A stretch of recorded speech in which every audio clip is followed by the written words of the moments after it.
Alright, today is the first episode of how to animate 2D cartoons in anime, and the programs and basic topics is what we are going to cover today. So there will be no drawing, there will be nothing fantastic, it's just going to be a little boring and monotonous. The first thing we're going to go through is Adobe After Effects, which is a compositing software program. As you can see, that wonderful effect I just made to show an example of particles, which were just cubes flying in the air. As you can see here, there is a scene, which is just a picture of a anime slash manga drawn school. I did not draw it.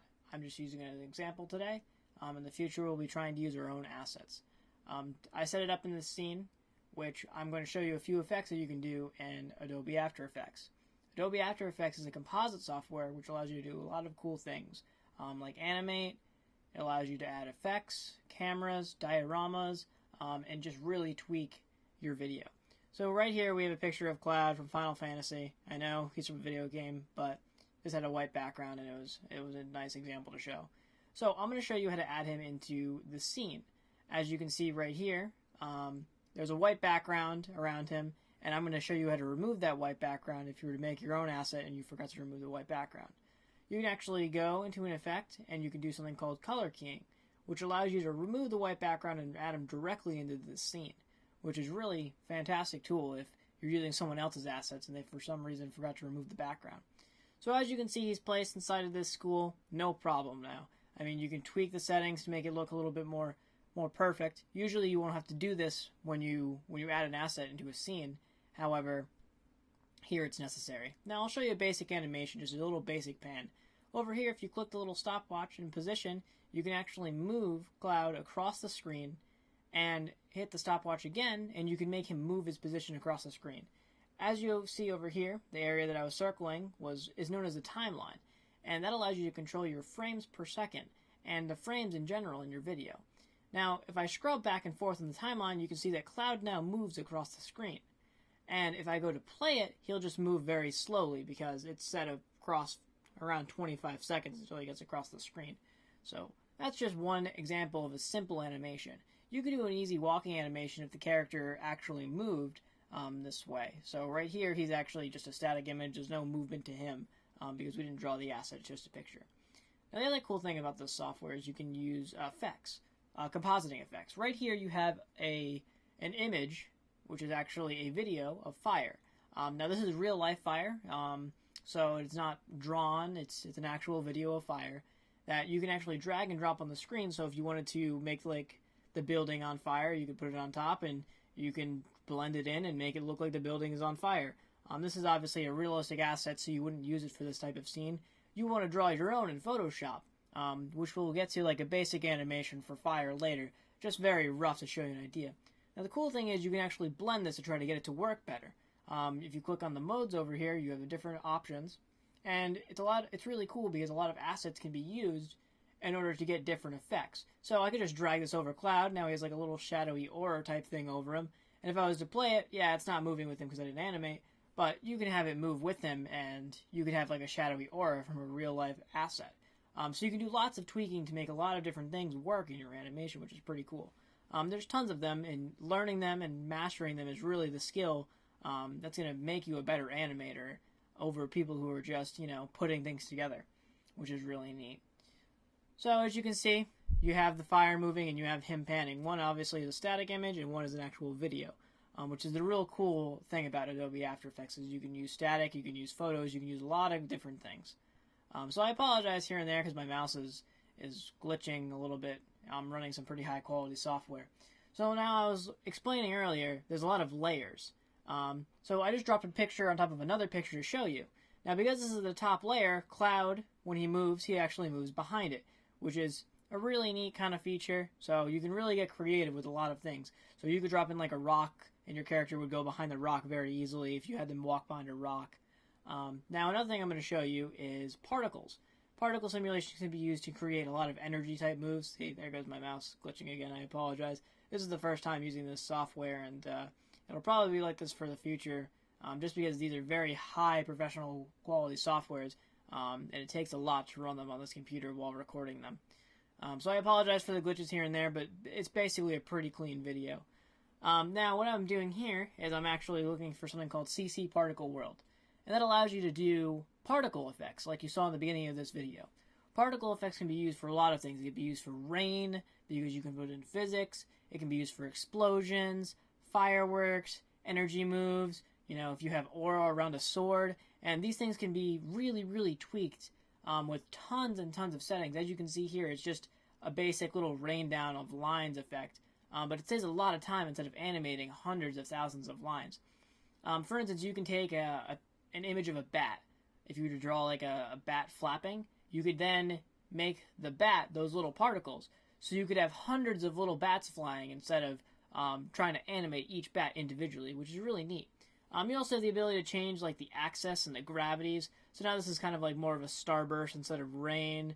There's a lot of cool things you can actually do with this program. It's very in-depth. We're just touching upon it very briefly here. And now we're going to go into Photoshop. I'm going to show you to just do a very quick animation, and then we'll continue on. Photoshop, I recommend getting a tablet in the future because we're always going to be doing frame-by-frame drawing, which frame-by-frame drawing is the smoothest form of animation. Animes nowadays use 3 to 24 frames per second depending on the scene. If you notice, sometimes once in a while there's scenes where the background doesn't move, nor does the character, just their eyes and their mouth moves. That's a very low quality animation, which is used for time constraints and the ability to just really bang out a product. Scenes that are usually like fight scenes are usually the ones that are going to be in 24 frames per second, etc. See, my mouse is really glitching. I probably shouldn't have all these programs open at once. So I apologize, but I'm going to open another one actually.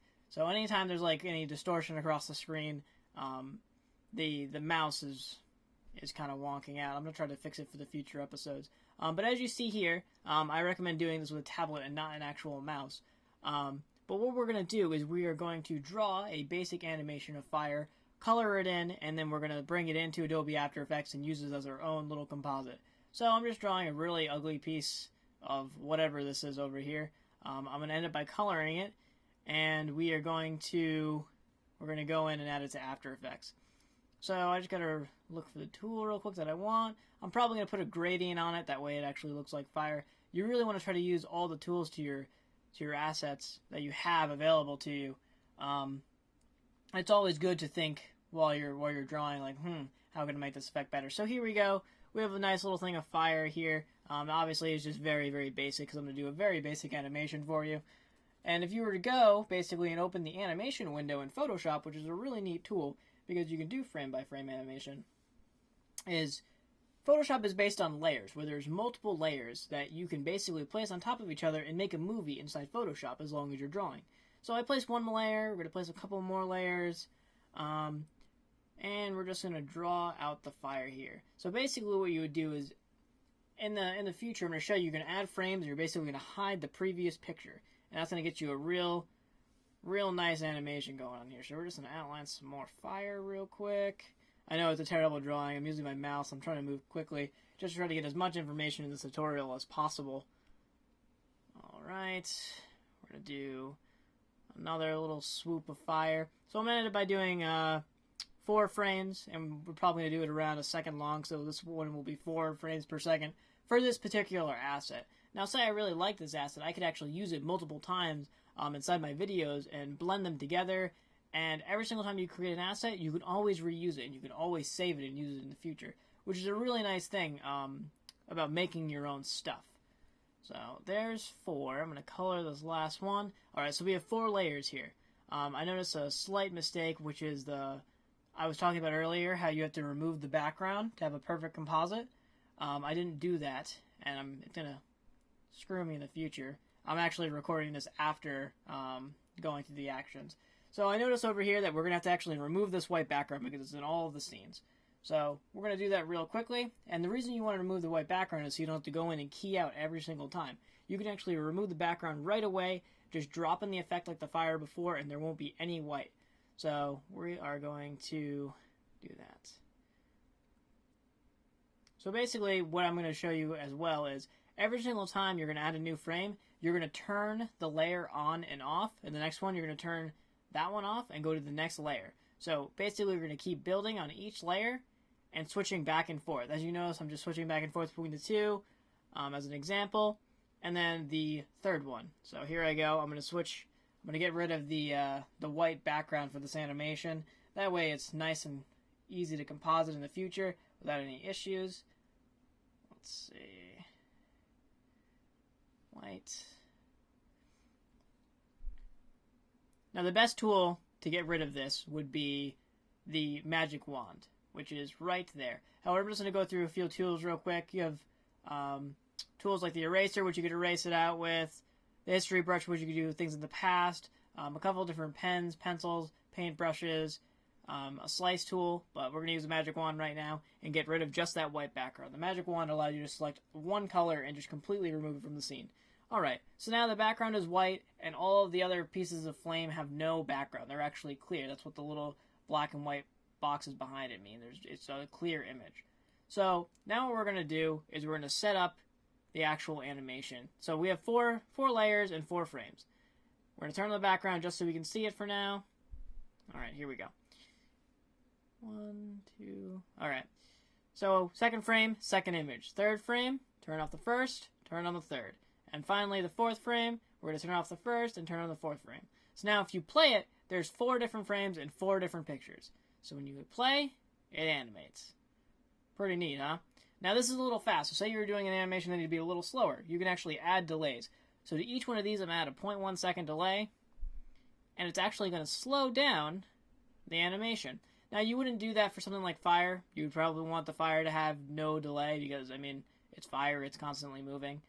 So what we're going to do now is play it. I like it. I mean, I'm not really drawing it. We're just using an example.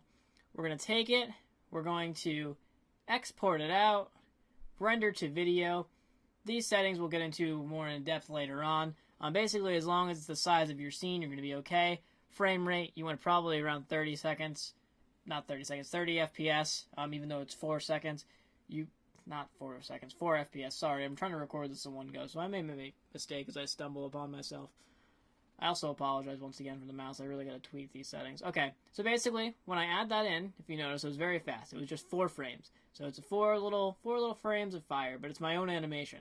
And it's not, like the fire down there. It looks more animated. So you can actually copy and paste this. You can just drag them anywhere. This is what I was talking about, where you can use your assets multiple times. I mean, you can also recycle them between projects just for creativity. Now, if I wanted to, I can go in and I can blend them for multiple projects and make it look like a larger fire. Basically, what you want to do is, to save time constraints, save as many of these as you possibly can. In the future, you can remove them. So, here we go. We're going to go to Adobe Premiere. And this is the final way to set up our video. We're going to start a new project. This is where we're going to add all of our audio, record voices, tweak settings, tweak the final look of the video. The cool thing about Adobe products is that all the products link together. So you can actually take the video that we've already made inside of After Effects and drop it in completely into Adobe Premiere seamlessly. So there's no exporting. I mean, you're going to export it into the actual program, but it's going to take no time. You don't have to render it out. Rendering is something you will also get into, where you're going to have to render out a video. It's going to take a while. Basically, once you get your settings together, you can import the After Effects file. Now, importing the After Effects file, you're also going to end up by importing the Photoshop files as well, because we already did that. So this is Adobe Premiere. We're going to get down into the dirty into this real quick. So we're going to import our Adobe After Effects files. So I just saved it to the desktop as test. We're going to open this guy up. You want the composition we were working with, which I just named Comp 1. And now these are called sequences, which is where you place your audio and video. I'm going to drop in my video, and as you can see cloud over there. You can see a little fire burst. It's a little zoomed in right now, but they're the same size. I'm going to drop this in the main video slot. So you see the animation in the video. That's exactly what we want. Now the cool thing is, if anything that I go and edit in After Effects is actually going to edit directly on Adobe Premiere. And Adobe Premiere also gives you settings like opacity, time remapping, and a lot of things that are available inside After Effects. However, After Effects does not have the ability to record sound. So that's why you bring it to Adobe Premiere. As you can see over here, you can adjust all the levels of sound, you can record sound, you can try to sync it to their voice. So basically, all these products work seamlessly together, which is fantastic. It really increases your workflow, and it really allows you to do a lot of cool things. Now, here's some tools for the future. We're going to get into the future. We're going to be drawing our own stuff. We're going to be going to the programs more in depth. We're going to conceptualize stories, tons of stuff in the future. So right here is the programs that I'm using. It's known as the Adobe Suite. If you go to school, you can actually get it discounted. It's still an extremely expensive program. You can pay $29.99 basically a month to kind of lease it, and you end up by owning it in the end. Or you can pay the grand total of $799 for the Master Collection, which is a lot of money, and a lot of you out there probably will not be able to afford that. In that case, they do have trials, 30-day trials, which in technicality you can re-download over and over and over again as long as you have your own email, which can be annoying. They also have lower end ones for like $400 or $500, and it gives you less products. This is the one you would basically need in general to follow these tutorials perfectly, is the 451. However, there's also tons of other programs out there that are available for you to do this in the future. Animating is not about the programs you have, but the way you use your programs. There's tons of programs like Anime Studio and stuff like that. So we're going to briefly touch upon storyboards real quick. And what a storyboard is it is a drawn out image of the scenes you want in your anime. Now, why is this important to draw out scenes? It's going to help you if you're working with a crew. Basically, you can show the images that you want to get across, like this girl sitting on the furniture, this waitress being very friendly and giving coffee, the guy that went to school, basically, and the car. Now, that allows you to all animate in the same time frame. It allows you to really get down into the nit and grit and know exactly what you want. You can actually get blank storyboards by just going into Google and typing in blank storyboards. You can see here that you can just fill them in drawings. I recommend learning storyboarding. We're just touching upon it briefly, like I said.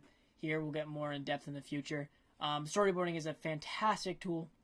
It seems silly to draw something just very roughly and then draw it again later on, but it really allows you to conceptualize your ideas and get what you want to know across. So that's a fantastic tool. I recommend, if you are more interested on storyboarding, even though I'm just very, very briefly mentioning it here, you feel free to look any of this stuff up, leave comments below, and I'll try to answer as many questions as I possibly can. I'm just trying to really get a very broad perspective for this video to set up future videos. That way we can get a lot of information across. So here's some other tools. These drawing sketch pencils called Pro 18 Art Piece Draw Pencil Set on Amazon for $7.75 is fantastic because it comes with charcoal, kneaded erasers, pencils of different sizes, charcoal pencils, graphite pencil, sharpeners, and regular erasers, and it's only $8, and it lasts me probably about 3 months. I mean, if I'm not consistently drawing. The cool thing is with drawing though is when you take an image, you can actually scan it into Photoshop, which I'll touch upon a little bit later. Another thing I recommend you getting is a nice sketch pad for yourself, because if you get a sketch pad, anything you draw can easily be brought into Photoshop, inked in Photoshop, and animated very, very quickly. So splurge. Go on Amazon, buy yourself a drawing, like a drawing book, a nice drawing book with great paper. This one is $20, but it's an absolute huge drawing book. You don't ever need something this big, really. You only need like a little sketch journal. The paper quality is fantastic, and it's going to really work well with your sketching pencils. Whew. Sorry, I'm trying to get this all in one go. That was like the first breath I've taken. Alright, so I'm going to show you, by pulling off this image actually right here, how you can easily take an image that was scanned off your notebook and bring it right into Photoshop. So if you open up Photoshop, you can actually bring in this image. I recommend getting a tablet, by the way, if you're ever going to draw or ink in Photoshop, because using a mouse is just not a good idea. It's very inconsistent and it's very just choppy. If you have a tablet, you have the ability to draw in Photoshop like you were drawing on a piece of paper. So I'm just going to select black ink here. I'm going to use my mouse, and I'm just going to show you how you can outline things and get things darker. You would want to probably like set brush settings, because you can set in swoops so everything's not the same. You know, this is obviously going to look pretty ugly because I'm using my mouse. But you can really ink your characters and get them, you know, brought to life. This is all a process on how to make your own anime. We're going to go through the whole entire thing one way or another. So you can see that's a darker image. Obviously, it's not the best. So I apologize once again. I'm trying to cover a lot of topics as fast as I possibly can. So finally, the tablet that I was mentioning, I use a Wacom tablet. They can be as cheap as $30, or they can be as expensive as $200. So this specific tablet that I have is around $130. Nope, I lied. It's exactly $100. It's $91.66. The cool thing is it has the touch buttons on the side for hotkeys. It has the pen. You can do wireless with it, so you don't have to have it wired to the computer. If you put it in a battery, it's really neat. You can't see it because my mouse is screwing up over it. But when you actually buy this tablet, you get Photoshop elements, Autodesk Sketchbook, and a few other programs that you can actually draw with. So Photoshop is a program you're really going to want to use and you're really going to want to have. And buying the tablet, not only do you get the tablet, you also get Photoshop elements. It's not as strong as Photoshop CS5, which is the one I'm using, but it's good enough to ink and to animate what you need. So, this is a tablet that's as cheap as $70. Thank you for watching the episode. Please make sure to rate, subscribe, and comment. I'll make sure to answer as many comments as next time for the next video. The next video, we will start actually drawing things, so thank you for going through just some of the raw material with me. And if you submit art, any type of art that is your own, I will put it in the credits for the next video. So, thank you for watching again, and have a good night.